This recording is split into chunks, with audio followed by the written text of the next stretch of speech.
Yes. Yes. All right. So, All right. the universe is in for a treat today, ladies and gentlemen.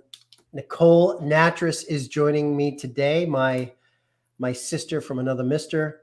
Mm-hmm. Definitely N from another squared. mister. Oh man. Let's behave today, okay? While I tag you in this I post. can't. It's one of those things like in our, it's like everybody has different chemistry. Jimmy Gardner, as I call you, Jimmy Gardner. Jimmy. Everybody has different chemistry, and I don't think we behave when we're together. No, we don't. We don't. And we definitely go back in years. We regress into our younger selves. You do. Nicole, my dear, thank Yes. you for joining me today. Nicole Nattrass is an amazing soul, colleague, dear friend, sister, soul lighthouse beacon of all things, and an amazing Scottish accent. Yes. No, I won't be able to do it. Dean Paul Gibson will be shaking his head. That's not how you do it, lass. Oh, good old Dino. Okay, gang. Nicole is one of just a few people that has been with me this entire journey by my side, hands at my back, hands pulling me sometimes. Pushing you over. Tiny feet of hers kicking me in the arse too once in a while. Nicole, this is obviously we're doing this in conjunction with my book pre-sale here, the signature first edition of my story of One of Reconnection with the Inner Child. This is your opportunity to ask away, share some insights, anything you want to know about the book. The mic is yours. I don't have a mic though, Jimmy. James. No, it's fine. James. One of the things that I wanted to share is congratulations, and no small feat. And I just was telling Paul today, my partner, that I was there. You and I were first kind of getting to know each other, and we were away for the weekend. And I want to say, it's going to sound really corny, a writer was born. But that's kind of what I witnessed that weekend. And, when I first met you, I was like, who is this guy? What's he, kind of getting to know each other over that weekend. And we hit it off right away.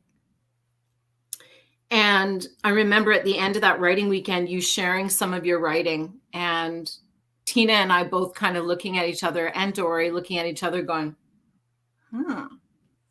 it hit you, you and I both have backgrounds of being involved in theater. When they say that theater bug, bites you and grabs hold of you.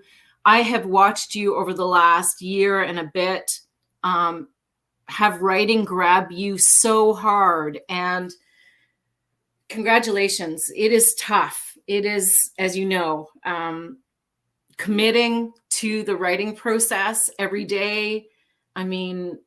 It's amazing. So I haven't read your book, but I've heard bits and pieces. And that first weekend, I knew that you were onto something.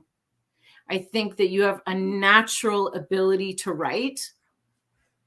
Like, it just came out. I really believe that first weekend, the kernel of your book, about the arenas that you talk about, the different arenas, that's where that idea emerged, right?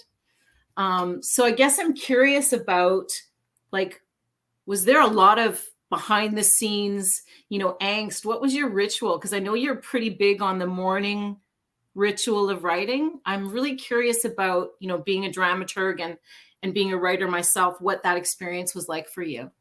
Yeah. Well, thank you for those beautiful words, Nicole.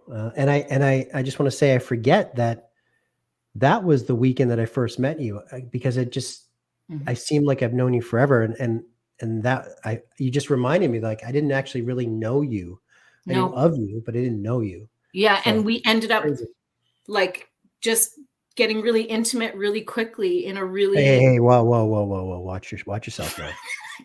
mean like that, jackass. I mean, like, you know, like the level of emotional, mental, creative intimacy was immediate. And for whatever reason, it emerged that weekend for all of us. All of us had a particular creative alchemy that happened in our individual writing projects, personally, emotionally, so many laughs. But yeah, that weekend I see you tucked away in that in Dory's kitchen, writing away, and you and Tina talking, and what emerged was the core really of your story, of what you were going to write about in your book. Yeah. It's crazy to think. Seems so long ago. So yes, I am a man of ritual, for sure. And you know, for me, the writing process, non-negotiable, was I wake up in the morning. Excuse me. I wake up in the morning, press the coffee maker. It's preset the night before. I open up my laptop and I start channeling, and always with music. Always. I think in my time of writing, my 600 some days of writing. Okay. What? Yeah, flip me through some of the like titles of the songs that would like inspire you when you're writing. Sure. Well, you know, I'm a movie soundtrack guy. I love. I talk about this in my book. Like, there's music coming out of the words on the page, of just the intention and energy behind it. Sacrifice was a big song by Steve Yablonsky that just would set a mood. Max Richter, famous composer, on the Nature of Daylight, beautiful song. Everyone knows it if they hear it. Things like that, very kind of somewhat melancholy-ish, definitely kind of a score that would just put me in that cinematic symphonic experience. And that's how I would write. And then when I would go into the different arenas, so for example, when I'm writing some of the Rhode Island stuff when I was young, and you know, like for example, Nine Hearts, the rowing section, I was listening to Joshua Tree, you know, and I would listen to a song, connect to the memories of that, step out of it. It's such a visceral experience, right? Like when you're listening to songs, it'd be really cool if people could put in the chat some of those songs, and because you never know what can spark someone else's creative interest too. Music can be a huge inspiration, right? And motivation. It does elicit those visceral memories, right? It does. And again, for me, and it may not be for everyone, for me, I live in a movie.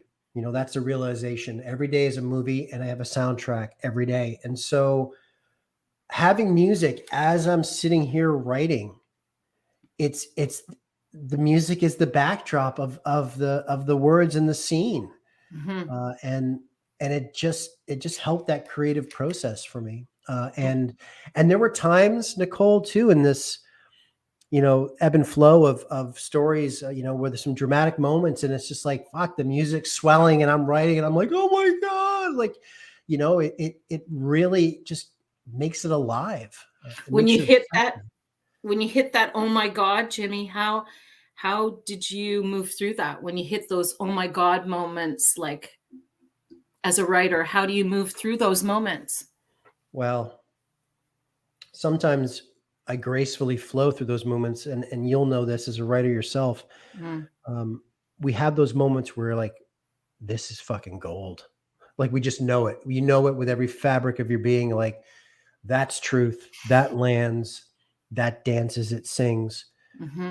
And so those moments, you just let it go, and you just step back. Like, wow. Kind of fuels you forward too. It like feeds you energy. Like, you know, both of us have performed in theater. We know that audience can fuel us when we're performing. Right. But when you have those moments as a writer, it does, for me anyway, it kind of pushes me and compels me to keep going. Right. Oh yeah. Oh, totally. It's a catalyst. You know, you hop on the writing train, and it's the same thing when we have those moments where we're struggling and it's just that the words aren't coming, and you wait and you wait, and all you need is that one spark, and all of a sudden the floodgates open, and then you're off to the races. And before you know it, you're like, I just can't believe I just did that, and so it's just such an interesting process that I've written screenplays, but it's not the same. It's just not the same. Was there any time where you really like came up against a block in yourself where you're just like, I'm waiting and it's not coming, and what did you do, and what advice would you give other people in the creative process? Because it's bound to happen. I think sometimes as creative artists, we sometimes think like, oh, it's always going to flow like that. It's always going to be, and from being a professional athlete that, that's not necessarily true. There's going to be days where you don't want to show up, right? Where it's not working and you're in pain and all this. So as a writer, did you experience that in terms of any creative block, whatever word you want to use? And how did you deal with that? And is it in the book? Like, is there anything in the book that mirrors that kind of how you handle blocks? Great question. I have to say I was very fortunate that, this was definitely a channeling scenario for me, for the most part. Some of the blocks, a couple of blocks came from a kind of a structure standpoint. I'm like, I really want to tell this micro story, but does it serve? Whose purpose does it serve? Mine, the story, the reader, and so some of those blocks, and I had to, when I had those moments, I had to step out and ask those questions. Right. And there were things that I was convinced would be in the book that I've taken out. Right. So it's like you came out and kind of looked at it maybe from a different perspective, right? Yeah. Huh. Interesting. Yeah, because we as writers, we have an author hat, but we also need to, honor the story, as Tina always says. How does it honor the story? Does it serve the story? Or does it serve, because I have a lot of, let's be honest, I have a lot of Forrest Gump style moments in my life where you're like, you did that and you were with that person, what? And like, sure, I could just have. That's another question I have for you too. Okay. Around that. I could have diarrhea of the keyboard, but if it doesn't serve the story, why? Right? Yeah. Some of those were challenges. Yeah. Like the other thing of, does it move the story forward? I think that's too what you're saying, right? Does it move it forward, or am I just attached to this because it's a sort of sentimental attachment, right? Yeah. And on that note, as I remember some moments where I knew that something served the story, but it wasn't smoothed out, but I didn't get hung up on it. It was like, okay. And so I had a process whereby whatever I wrote in a day, I always reviewed it in the day. Right. Right. And so I would leave little markers for me on the side of the screen. It was like, yeah, this works sort of okay right now. And I'm going to go back. And then, I go back and I smooth out and then you start to make it seamless. And that's where it really starts to dance, Yeah, I like that process of like not getting too caught up in if there's a problem or whatever, you're just moving on and then going back, writing notes, using that. I think that's really, really cool. My question is like, what's your favorite celebrity moment? Because in James, having the opportunity to get to know you this last, I would say 2 years. We've had lots of different stories about performing and love of theater and your New York, being in New York as an actor, meeting all of these celebrities. Just naturally, I think it's really interesting that you had the opportunity to have these interactions. And so what would be your most surprising moment with a celebrity? Well, I got a couple. And since you just said surprising, I have to go with this one. Yeah. The time Michelle Rodriguez walked into the bar that I was bartending at, Michelle Rodriguez from Fast and Furious, and I think Girl Fight, and SWAT, and just rough and rugged, kind of no nonsense chick. She ordered two tequila shots, one for me, one for her. She just walked right up, Right. boom, and then she took a tequila shot and then gave me the biggest kiss I've ever had in my life, basically, and then just walked away through the crowd to sat down for dinner. What? True story. True story. What? Jimmy Gardner. And I'm standing there going, you're just like, oh. And how old were you? I was 10. What do you mean? How old was I? I don't know. I was. I guess you were old enough to work as a bartender. Yes. No, I was. This was in LA, so I was 36, maybe. And wow. So yeah. Is that in the book? That. It is. Oh. It is. One of the surprising, I've had a couple moments. One of the most impactful is Robin Williams, which plays a big part in the story. But surprising was this, and Nicole, I'll share with you, is in the book there's a lot of serendipitous type events, full circle events, and so I was really big into Terrence Malick films, and I just love that. And I was in LA. I was in I was in one of my downer times. Do I give up the dream? Do I whatever? And what was the dream? To be an actor.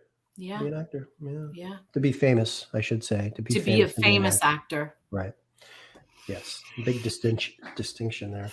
Yeah, it's interesting, hey? So yeah, I spent 3 hours watching The New World, Terrence Malick film about Pocahontas and Captain John Smith.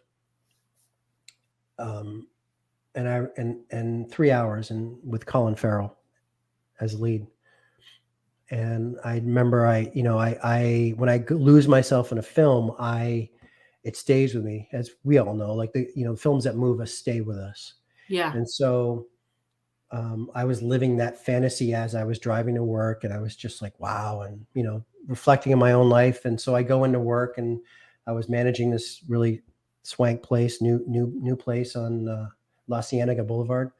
Mm-hmm. We're getting ready, and, we open, and it's still quiet, and no one's at the bar. And I turn, and it's fucking Colin Farrell standing right there. And I just spent 3 hours watching the man, mm-hmm. and he's right there. And I just remember walking up, and I said, I just watched you for 3 hours, and you're standing here. I said, that's fucked up. That's right. And I wrote this in the book. I said, that's fucked up. And then we had a conversation, and we had a conversation about the poetry of the film. Mm. And it was like two humans having a conversation. Yeah. One was a celebrity. One's a human, just a bartender, whatever. But it was the love of film and the love of storytelling. Mm-hmm. And it was a blink on the radar in the scope of my life, maybe a 10-minute conversation. But the profoundness of the chain of events in that was like, wow. The synchronicity. Yeah. Yeah. Mm-hmm. And you've experienced synchronicity in so many different ways. And I think, is that one of the themes, one of the threads in the book? It is. It's definitely a thread. Full circle moments are a thread that I do believe life is nothing but a series of cycles. Look at everything, birth and death and rebirth and all of that. And I feel like they're a gift to us all if we can choose to see them. And this story and this journey of writing the book has really reminded me of what an amazing bookends that I've lived, mm-hmm. Of moments, from some big macro moments of my life, and micro things, and reconnecting to heroes, and meeting somebody when I first went to New York, and I talk about this story with the actress Elizabeth Perkins, who I had a crush on, and I was on my very first film set, and she walked up to me, and I just moved to New York, and I was like, she doesn't want to talk to me, and she wanted to talk to me, right? And she kind of she even did this little slow in her stride, and looked at me and kind of went, and I just kind of did this, and it was like she wanted me to say hi. Or this is my perception anyway. Yeah. And so, and then I kind of waved, and then she kept going, and she was right there, and I beat myself up about that.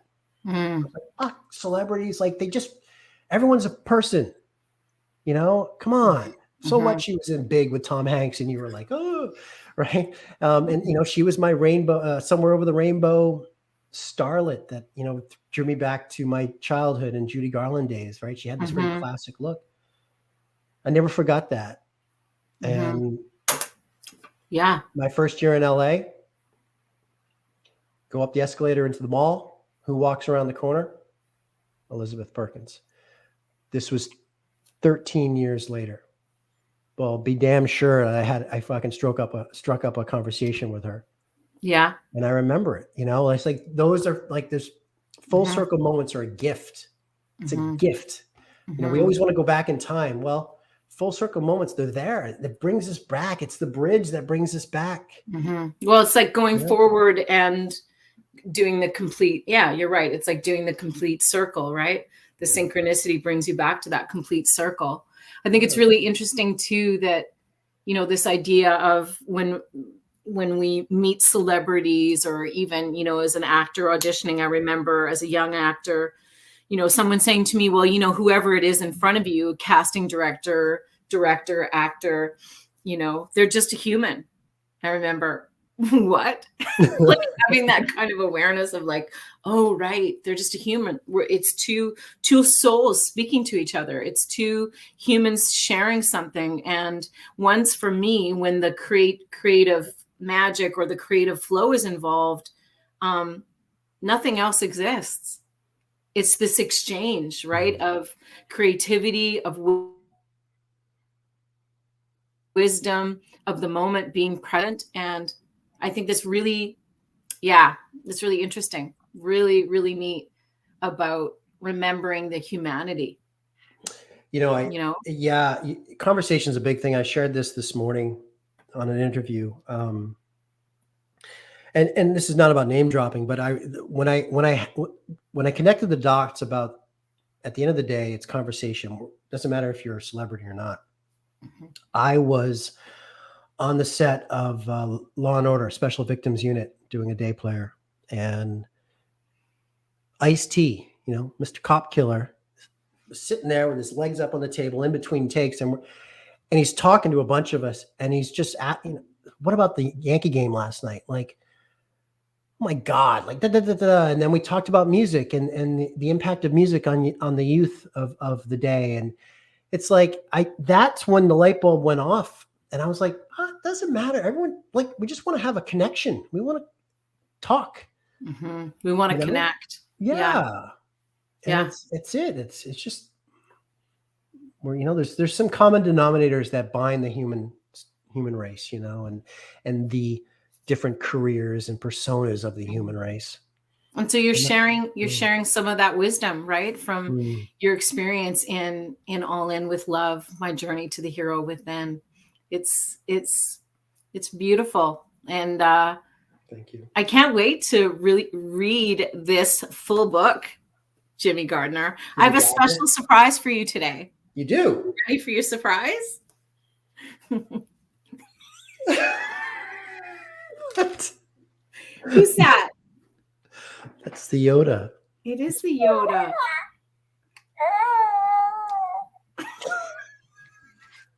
Yoda is here to wish you congratulations for your book, for sharing your wisdom.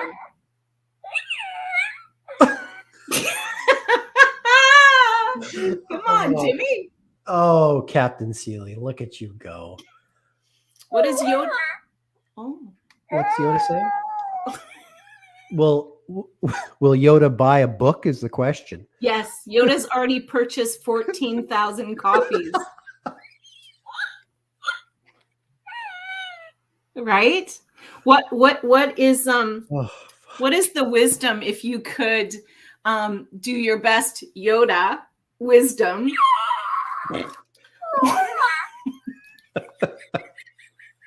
What is the wisdom that you want to leave your readers with?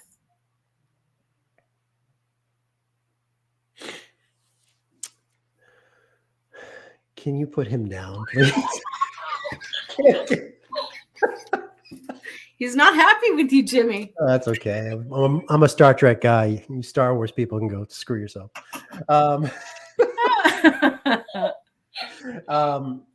I mean, you know, I used to associate greatness with the hero, and the the He's classic still talking. story of the hero, you know, and saving the day and going into fierce battle and all of those things, and I lived most of my life that way, you know, charging into different arenas and leaving collateral damage in my wake, right? Because either I had my blinders of focus and drive on, or my ego was driving the bus or whatever. And now I've learned that the most epic hero there is the hero within, which is our inner child.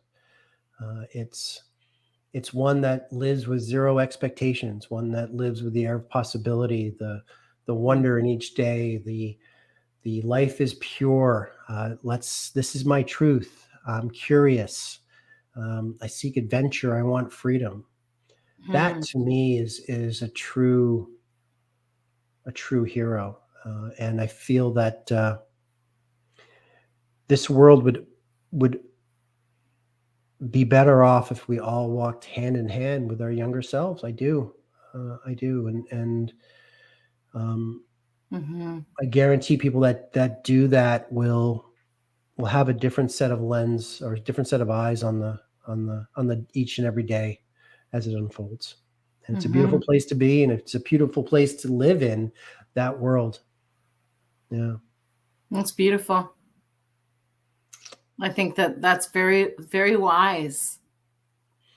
And well, you know, I mean, wisdom is such an interesting word, and I use wisdom a lot. I use hero wisdom, and for me though, and tying this into your question, it's, you know, wisdom is often associated with old, you know, worn, torn, street tested, you know, the older generation, you know, our grandparents, people like that, they're wise beyond their years. And so you think about that, and I say, no, I don't know. I think a hero wisdom is a blend of old and young. It is. That's true wisdom. I agree. That's the dance of the story of this book is young and old, baby.